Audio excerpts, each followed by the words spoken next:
Muy buenos días a todos, espero que estéis bien. Estamos en ese tiempo que no sabes qué ponerte, ¿verdad? Hace calor un día, frío otro día, y estás así un poco entre tiempo, ¿sí? Lo digo porque yo ahora mismo estoy pasando calor, así que con permiso.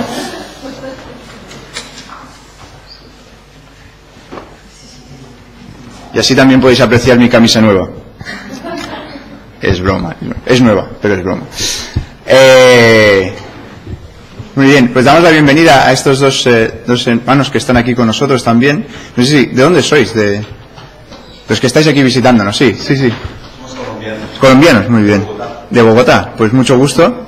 Espero que... un doctorado en la Universidad de Barcelona. Muy bien. Entonces hay que hablarles con respeto, entonces, ¿no?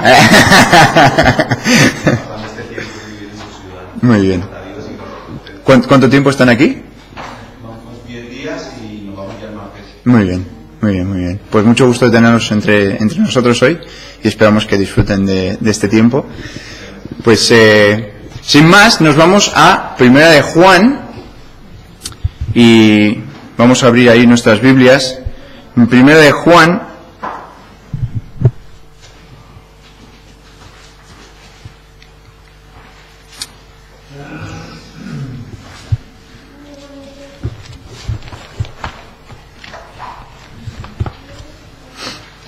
y la semana pasada nos quedamos con el hecho de que el Señor Jesucristo es nuestro abogado. Lo tenemos ahí en el versículo 1, bastante claro, ¿verdad? Estas cosas os escribo para que no pequéis, y si alguno hubiere pecado, abogado tenemos para con el Padre a Jesucristo el justo. Ahora, estuvimos hablando acerca de esta palabra abogado. ¿Alguien se acuerda de la palabra en griego? ¿Cómo? Paracletos. Y habíamos hablado de que muchas veces esta palabra se utiliza para otro miembro de la Trinidad, que es el Espíritu Santo, ¿verdad? Y no para el Señor Jesucristo. Pero en este caso sí que se utiliza para el Señor Jesucristo. Entonces, hoy vamos a desarrollar un poquito más a partir del versículo 2 y a ver hasta dónde llegamos. Y antes de continuar, por eso vamos a entregar este tiempo al Señor, que lo bendiga. Señor y Padre Celestial, te damos muchísimas gracias por este día, te damos gracias por el tiempo que tú nos das para reunirnos un grupo de tus hijos, y te doy gracias que podemos reunirnos bajo este techo, Señor, y en este local para adorarte y para abrir tu palabra y poder aprender más de ella, qué es lo que nos quiere decir de ti y qué podemos aprender de nosotros. Quiero pedirte, Padre, que con esa visión podamos adentrarnos en tu palabra hoy, que podamos mirar, indagar, escudriñar y aprender de ella. Quiero pedirte, Padre, y te doy gracias por la visita de estos hermanos de Colombia, te doy gracias que hoy pueden estar con nosotros, y pido también las más ricas bendiciones para ellos en el camino que ellos están siguiendo, Señor, y que ellos también puedan ser siervos fieles tuyos allá donde estén. Te pido todo esto en el nombre del Señor Jesús. Amén. Yo quiero que os imaginéis una cosa. Quiero que os imaginéis una casa con una puerta. Normal, las casas tienen puertas, ¿verdad? Llega el marido a casa y pica a la puerta. Toc, toc, toc. Y abre la esposa, y el esposo está allí con un ramo de flores y una caja de Ferrero Rocher debajo del brazo. O pon ahí tus chocolates preferidos, ¿vale? ¿Cuál es la reacción de la esposa? La graciosa sería, ¿qué has hecho? ¿Verdad? Esa sería la reacción cómica. ¿Qué has hecho? ¿Por qué? Porque está intentando, ¿qué? Aplacar la ira, ¿verdad? ¿Qué es aplacar? Disminuir o mover, ¿verdad? Si alguien está enfadado, ¿verdad? Una de las estrategias de los que saben es aplacar. Esa ira continúa viniendo, pero de alguna forma maniobras para que la ira vaya en otra dirección. Esto lo hacen los jefes, ¿verdad? El jefe de tu jefe se enfada con él. Entonces él dirige la ira de su jefe hacia ti. Y tú, como no tienes a nadie debajo tuyo, pues te la llevas, ¿vale?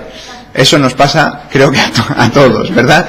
Al menos que tengas a alguien debajo tuyo y entonces tú puedes de alguna forma maniobrar para que la ira caiga sobre otro.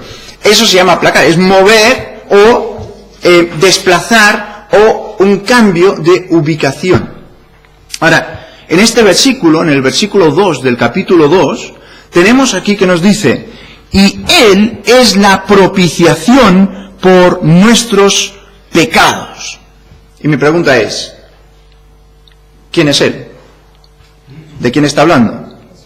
¿De quién está hablando? Pues mira el primer versículo, tienes que siempre mirar para cuando tienes una preposición, un pronombre personal, ves para atrás a ver de quién se está refiriendo. Dice el versículo 1, hijitos míos, estas cosas os escribo para que no pequéis, y si alguno hubiere pecado, abogado tenemos para con el Padre a Jesucristo el justo, punto, y Él, Jesucristo el justo, es la propiciación.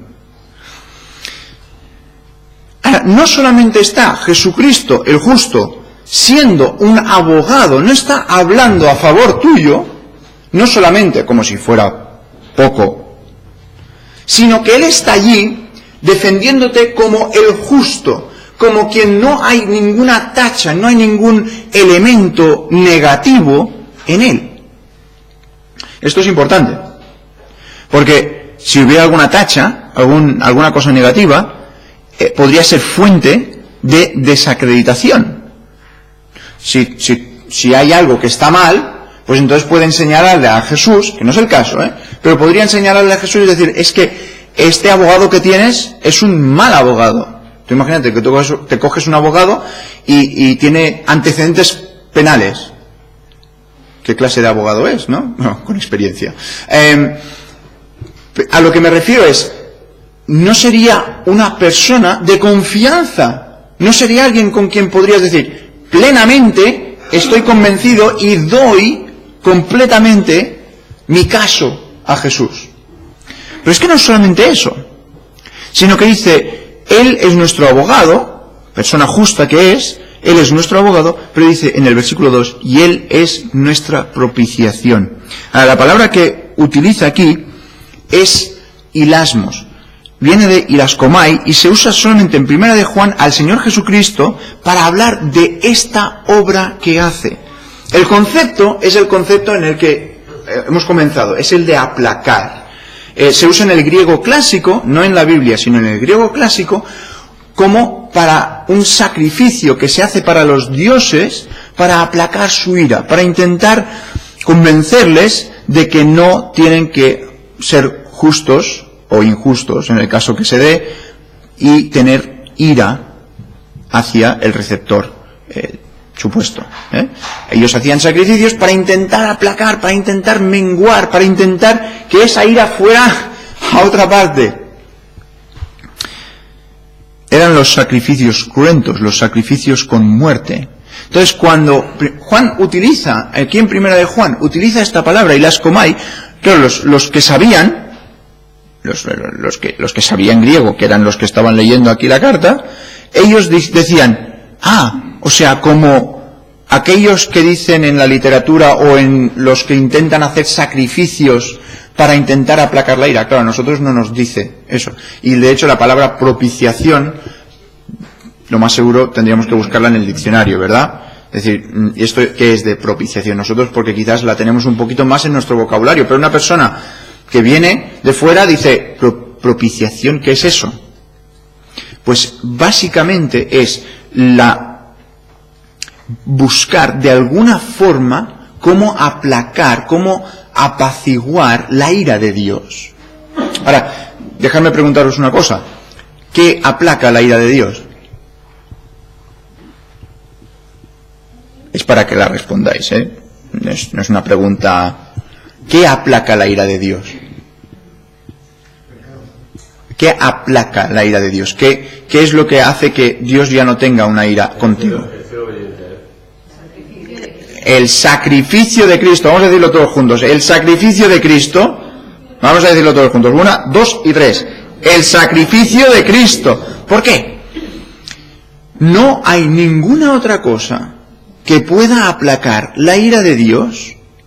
Con la ira de Dios me refiero a un castigo eterno, si no es la muerte del Señor Jesucristo. ¿Por qué? Porque nos dice el versículo 1 que Él era el justo. Y Él es el único que puede ofrecer algo perfecto para aplacar a un Dios perfecto. Dios requiere de nosotros, si es verdad, que nosotros andemos en santidad. Ya lo iremos viendo. Dios requiere de nosotros que le obedezcamos y que seamos fieles, que dejemos el pecado. Pero eso no aplaca a Dios. Eso nace de un corazón que está agradecido. Un corazón que quiere servir a quien le ha salvado. Jesucristo se presenta como abogado, pero se presenta como propiciación. Ahora, yo siempre había pensado que esta palabra, propiciación, y Él es la propiciación, pensaba que era un verbo, el propiciar, ¿vale? Él era la propiciación, pero es un nombre, y es la única vez que se utiliza de esta forma. Es el propiciador, es el aplacador, es el que viene delante de Dios y dice, yo pago el precio. Las dos veces que se usa esta palabra aquí en el versículo 2 y después la veremos en el capítulo 4, el versículo 10, que dice, en esto consiste el amor. No en que nosotros hayamos amado a Dios, sino en que Él nos amó a nosotros y envió a su Hijo, ¿cómo qué? Como propiciación por nosotros. Entonces, Dios dice, soy un Dios perfecto, requiero un sacrificio perfecto. ¿Quién es perfecto? Mi Hijo es perfecto. Voy a enviar a mi Hijo para redimirles a los humanos para que puedan servirme. Lógico no es. Lógico no es. ¿Por qué? ¿Por qué lo hizo Dios? Tiene 4 letras. ¿Empieza por A? Lo hizo por amor. En esto consiste el amor. En esto consiste el amor. En que Dios, sabiendo que tú no podías pagar, Él dio de sí para que pudieras pagarle. Ahora, yo no sé si tú tienes alguna deuda con alguien. Yo ahora mismo, realmente la única persona no es una entidad bancaria. Tengo una deuda por mi casa. Prefiero llamarlo hipoteca que deuda, pero es una deuda, ¿sí? Yo vivo en la casa, me la están alquilando hasta que ya no pueda subir los escalones, que tenga 70 años, ¿verdad? Y entonces pues ya será mía, bueno, de mis hijos, ¿verdad? Porque yo ya me mudaré a una casa que no tenga peldaños. Sería raro que el banco mañana, me encantaría, sería raro que el banco mañana me dijera, Josué, hemos estudiado tu caso y vemos que todavía te hace falta pagar pues el 99% de tu hipoteca, porque la acabo de conseguir ahora, ¿no? Te hace falta pagar el resto de tu casa. Pero lo que hemos considerado es que eres un buen cliente del banco. Todas tus facturas las pagas. Hemos decidido darte el dinero para que nos puedas pagar. ¿Por qué? No, tú simplemente ya está, déjalo estar. Disfruta la casa. Ahora, se nos haría tan extraño, ¿verdad? Porque conocemos a los bancos, ¿sí? Y conocemos que nadie da nada por nada, ¿verdad? Algo está... A ver, ¿dónde tengo que firmar? ¿Qué contrato me estáis pidiendo hacer? No. Se nos hace extraño, ¿verdad? Y el amor de Dios lo aceptamos como que... Pues, claro que Dios me ha amado. Claro que Dios ha dado su Hijo. Quizás no con esas palabras, porque suena raro, ¿verdad? Suena un poco ofensivo si lo dices de esa forma. Pero nos acomodamos y decimos, bueno, sí, Dios es la propiciación, y pasamos por este versículo y la verdad es que ni lo volvemos a leer, porque no nos impacta el hecho de que Dios nos ama tanto que da el precio que tenemos que pagarle. Te lo piensas y es casi ridículo que alguien te dé el precio que lo tienes que pagar. Vas a la tienda, ¿cuánto cuesta? 5 euros. Toma 5 euros para que me lo compres. No tiene sentido. Pero en esto consiste el amor.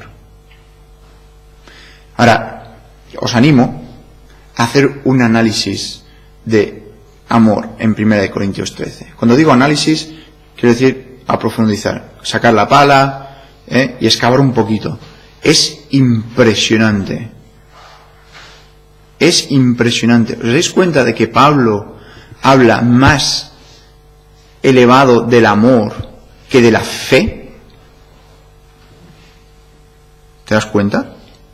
Está diciendo que si tengo fe y no tengo amor, nada soy. Eso es muy fuerte. Porque tan convencidos nosotros que yo tengo fe, yo soy un buen cristiano porque tengo fe. Pues deja un poquito tu fe y ama. Y hay unas repercusiones prácticas, muy prácticas, ya iremos adentrando. ¿Qué es el amor? Hoy no nos toca. Tendréis que volver, excepto los hermanos de Bogotá no pueden volver, pero podéis mirarlo por YouTube. Ahora, Cristo no solo abroga, sino que hace de abogado. Es la evidencia, lo dijimos la semana pasada, es la evidencia que Él mismo presenta. Dice, ¿qué evidencia presentas? Me presento a mí mismo. Dios no se extraña porque Él ha enviado a su Hijo, ¿vale? Pero, ¿os imagináis el amor tan profundo de Dios? Que Él haga eso por nosotros. Entonces dices, vale, entonces, ¿cuál es el contrato? Si firmo algo, yo quiero leer lo que estoy firmando, ¿vale? Pues mira el versículo 3. ¿Quieres mirar un poquito? Vale, pues mira el versículo 3. Dice, en esto sabemos que nosotros le conocemos si guardamos sus mandamientos. Ah, amigo, ya sabía yo que había truco. Claro, lo que me está diciendo es que si haces lo que te estoy diciendo, me quieres. ¿Qué tipo de relación es esa? Un poco dictatorial, ¿no? ¿Diríamos? Sí, ¿no? Diríamos, claro, una persona dice, ¿me quieres si haces lo que yo te digo? Si una chica te dice eso, chicos, salí corriendo. O sea, directamente. Chicas, si un chico te dice eso, directamente. ¿Por qué? Porque no es. Ahora, lo que os he dicho no está en la Biblia. Porque he dicho, si me amas, haces lo que yo te digo. Eso no está en la Biblia. Lo que dice es, en esto sabemos que nosotros no amáis, sino conocemos. Cuando tú conoces a alguien, ¿qué dice? Si guardamos sus mandamientos. Tú dices, bueno, es lo mismo. No es lo mismo. Ahora vamos a ver por qué. Cuando se utiliza esta palabra conocer en la Biblia, se utiliza en muchas formas diferentes, pero la principal es cuando un hombre y una mujer se casan y se conocen íntimamente en el matrimonio. Y yo solamente conozco a mi esposa de esa forma. Eso es muy íntimo, eso es muy personal, eso es muy... Pues ese nivel de intimidad está preguntando, ¿conoces a Dios? ¿Realmente conoces a Dios? ¿Sabes lo que Él quiere? ¿Sabes lo que Él desea? no me acuerdo cuándo fue, pero... sí, ayer estábamos en el coche, estábamos volviendo del campamento y estábamos jugando a un juego de preguntas bíblicas. El juego muy básico que es que yo hacía preguntas bíblicas, ¿vale? Y claro, incrementaba la dificultad dependiendo de a qué niño iba dirigido, ¿no? Y entonces a mí ya se me estaban acabando las ideas para las difíciles, ¿verdad? Y entonces le dije, Marta, ayúdame, porque me estaba quedando yo ya, aparte de una medicina que me había dado un señor muy majo, pero me estaba ya yo un poco aplacado del dolor de espalda que tenía.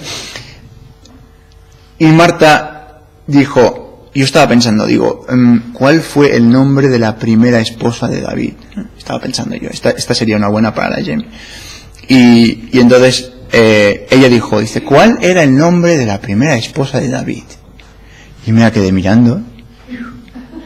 ¿Sabes? Como una conexión rara. ¿Sabes eso que dices? Justo estaba pensando yo exactamente eso. Dice, ¿en serio? Y sí. Y seguro que te pasa. Si estás casado, a veces dices algo igual. Es más bonito cuando eres novio, ¿verdad? Cuando estás casado es más como le dices a los niños, bájate de la silla, y lo dices los dos a la vez. Eso es lo que pasa cuando estás casado. A lo que me refiero es, hay una conexión ahí. Marta y yo nos conocemos y nos conocemos bien.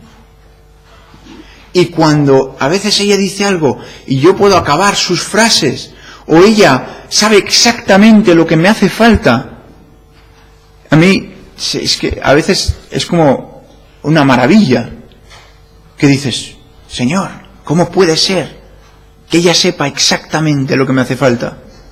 Ahora déjame preguntarte, ¿conoces a Dios de tal forma de que tú sepas lo que a Dios le agrada o no? ¿En qué conoces a Dios? ¿Cómo le conoces? Ahora, no te estoy diciendo cuál es el color favorito de Dios. Esa era una de las preguntas. ¿Cuál es el primer color que sale en la Biblia? ¿Cuál es el primer color, Jamie? ¿Cómo? No. El verde. La hierba verde. Bueno, es igual. Es divertido, porque te hace pensar a ti de las preguntas que tienes que hacer y les hace pensar a ellos, Bien. La cuestión es, no te estoy preguntando cuál es el color preferido de Dios. No creo que tenga. Yo creo que le gustan todos los colores, porque si no habría creado tantos millones de colores que hay en el mundo.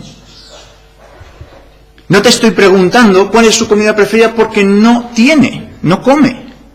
Lo que te estoy preguntando es, ¿sabes lo que Él quiere de ti? ¿Sabes cómo tienes que vivir tu vida para agradarle?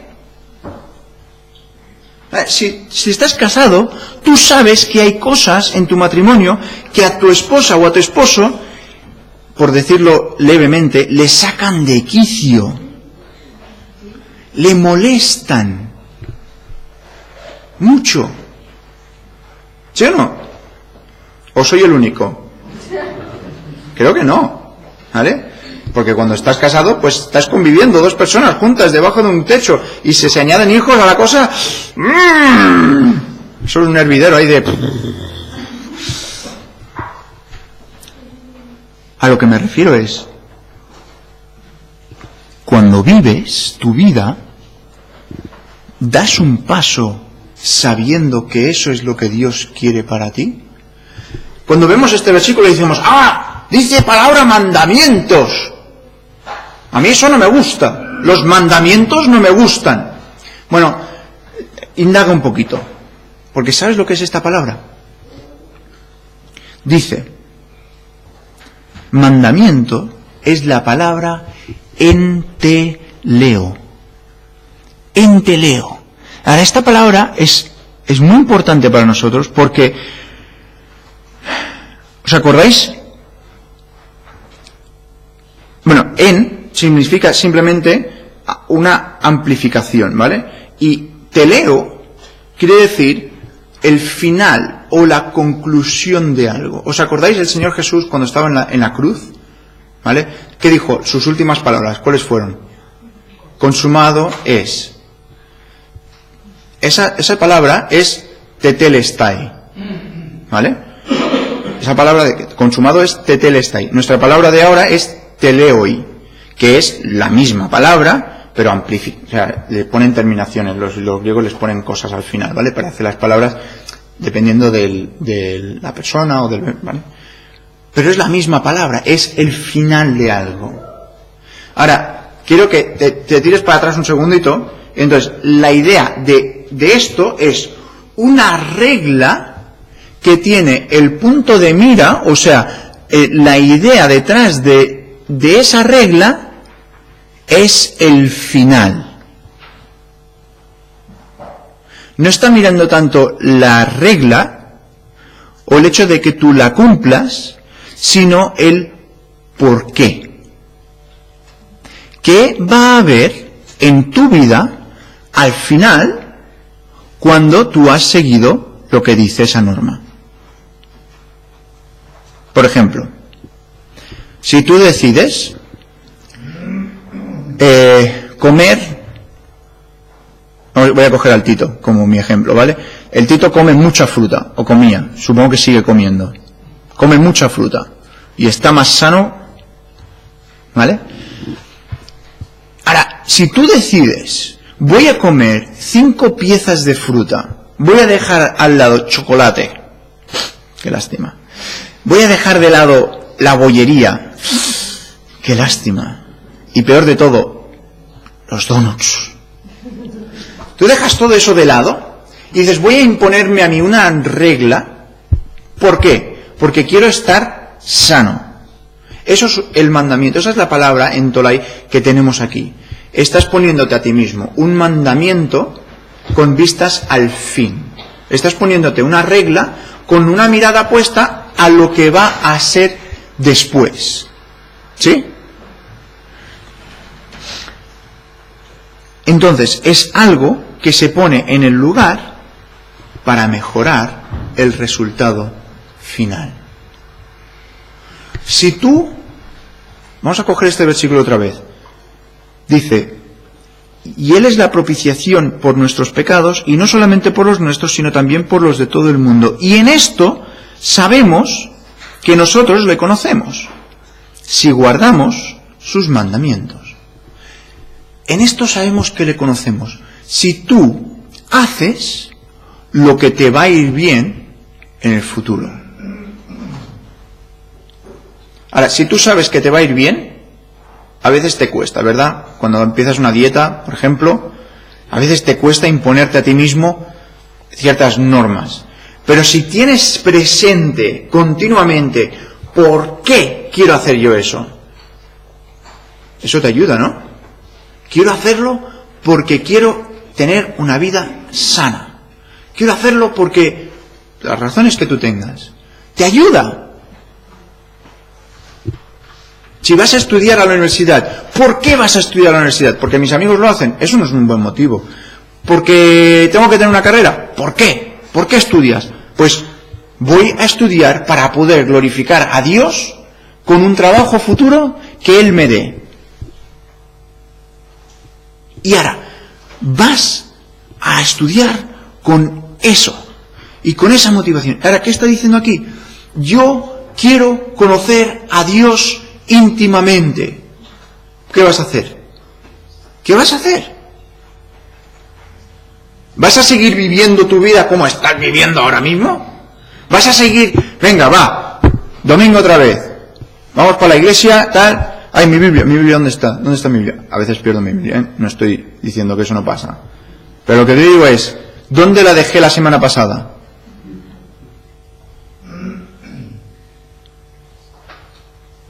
¿Sí? Puede pasar, ¿verdad? ¿Dónde me dejé la Biblia la semana pasada cuando volví el domingo? ¿Dónde la dejé? Ahora, maridos, dejadme que os haga una pregunta. Si tú llegas a casa el domingo por la noche y le das un beso a tu esposa y dices, cariño, te quiero mucho, no sabes cuánto te quiero, haría lo que fuera por ti. Buenas noches. El día siguiente te despiertas, no la saludas, pasas de ella. De hecho, ni te acuerdas que está ahí. Y vives tu vida como te dé la gana. Hasta el domingo por la mañana. Te despiertas al lado suyo y dices, qué guapa que eres. Es que te quiero tanto. No. ¿Verdad? O sea, es que sería, digamos, ¿pero qué dices? Si ese hombre no está ni enamorado ni nada. Está viviendo una farsa. Porque está diciendo algo que no es. Y con Dios tenemos las prioridades, tantas cosas que se nos hacen tan importantes y queremos darle la importancia que tienen. O sea, Dios me ha dado a mí mi trabajo, yo tengo que trabajar. Yo tengo que trabajar en mi trabajo y tengo que hacer cosas para mi trabajo. Pero tengo que darme cuenta de que Dios es más importante que mi trabajo. Y que Dios está por encima de todas las cosas. Y que no puedo dejar al lado el hablar con Él. Y os lo digo porque a mí me ha pasado. No os lo digo porque, ay, sí, ese hermano de ahí, ese le ha pasado. No, a mí me ha pasado. Es decir, se me ha ido la semana. ¿Dónde estaba Dios? ¿Estaba buscándole en serio? ¿Estaba queriendo agradarle? ¿O simplemente, como es un río que lleva agua y lleva corriente, tú te puedes poner en la canoa, puedes quitar los remos, metes los remos dentro y tú vas para abajo. Y tú vas para abajo. La corriente, pues vas haciendo. Pero te pregunto, ¿realmente eso es una relación de un seguidor de Cristo? Piénsalo de esta forma. ¿Estás buscando conocer a Dios íntimamente? ¿O no? O simplemente te satisface venir a la iglesia, que es bueno venir a la iglesia, no estoy diciendo que no vengáis a la iglesia, estoy diciendo que si te satisface eso, si te satisface ver a tu esposo o a tu esposa, darle un beso una vez a la semana y pues muchas gracias por estar ahí por mí. Muchas gracias por arreglarme las cosas que me arreglas en mi vida. Porque eso es lo que hacemos muchas veces con Dios. Dios es el arréglalo todo. Pero no nos damos cuenta de que nuestra debilidad, nuestra falta, es el conocer íntimamente a Dios.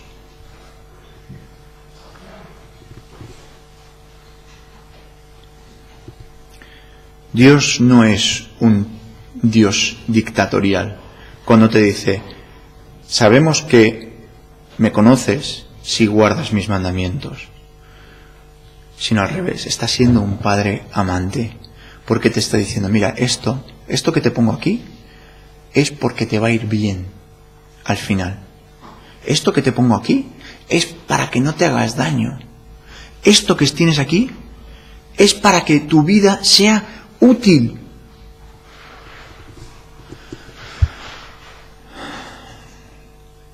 Y nosotros vemos la palabra mandamientos y reaccionamos. Cuando en realidad lo que tendríamos que hacer es, ¿qué quiere Dios que yo haga? ¿Qué no puede haber que Dios te pida que tú hagas? No sé si eso lo habéis entendido, cómo ha salido de mi cerebro o no. ¿Vale? ¿Qué hay que Dios te pueda pedir que tú no vas a hacer? ¿Hay algo? ¿Hay algo al que tú dirías, no, Señor, eso no? Eso no. Por ahí no puedo. ¿Hay algo? Porque si hay algo, te pediría, por favor, esta semana, dedícate a la oración. Dedícate a la oración y pídele al Señor una comunión íntima con Él. Porque en nuestra relación con Él no debe haber nada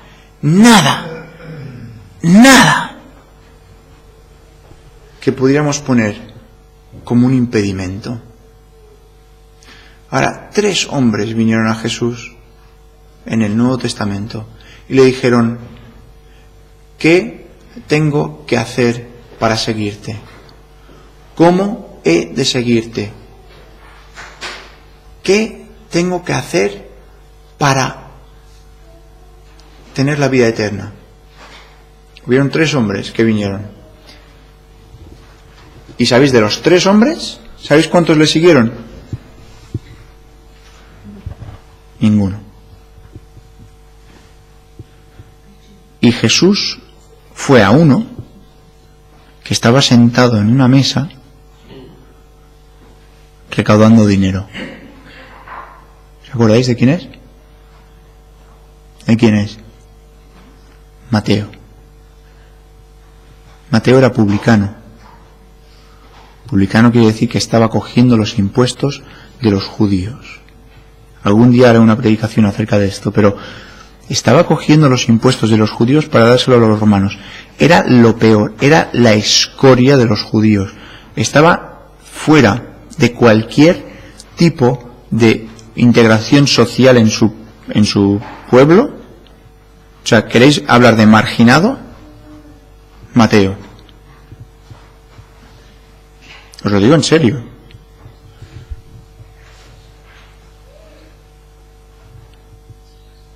Y los rabinos, cuando ellos escogían a los que les seguían, los rabinos hacían que sus estudiantes pasaran varios exámenes, tanto morales como se les analizaba el pasaje. Es como las universidades ahora de los Ivy League, que te miran todo a tu historial, asegurarse de que eres un buen candidato. Pues los rabinos también lo hacían, porque querían asegurarse de que los que iban a llevar los pensamientos del rabino eran intachables, que se aseguraban de coger a los mejores. Y va Jesús y le dice a Mateo, sígueme. Ahora, yo no sé la reacción de los que estaban ahí alrededor. ¿Cómo? ¿Qué le ha dicho? ¿A ese publicano? Ese que es lo peor de lo peor, que su familia incluso lo más seguro le habían desheredado, y los montones de dinero que tendría Mateo, os aseguro, tenía montones de dinero. ¿Y qué le ha dicho Jesús? Que le siga, quiere que sea un discípulo suyo. Y sin pensárselo, Mateo coge y se levanta y va tras él. ¿Y tú qué? Sigue a Cristo, conócele, llena tu corazón de Él. Mira la Escritura, como les dije a las niñas anoche, les dije, cuando vayáis a clase de Biblia, tenéis que orar al Señor. ¿Qué puedo aprender de ti hoy? ¿O qué puedo aprender de mí hoy para ser mejor siervo tuyo? Porque la Biblia nos habla de esas dos cosas. Muchas veces encontramos cosas para otros, ¿verdad? Este versículo le iría bien escucharlo a aquel de allá. Pero también, de hecho, se lo voy a enviar. Hermano mío, he visto un versículo para ti esta mañana. ¿Y el espejo dónde está? A veces me gustaría inventar la Biblia espejo. Y que fueras leyendo y detrás de la página tienes un espejo Y entonces que te vieras a ti mismo mientras vas leyendo. Que no vieras a los demás. Y me pasa a mí, no os digo que no me pase, me pasa a mí también. Vete reflejado en la Biblia. Y en esto sabemos que nosotros le conocemos, si guardamos sus mandamientos. Señor, ayúdanos a seguirte de cerca, de todo corazón. En el nombre del Señor Jesús. Amén.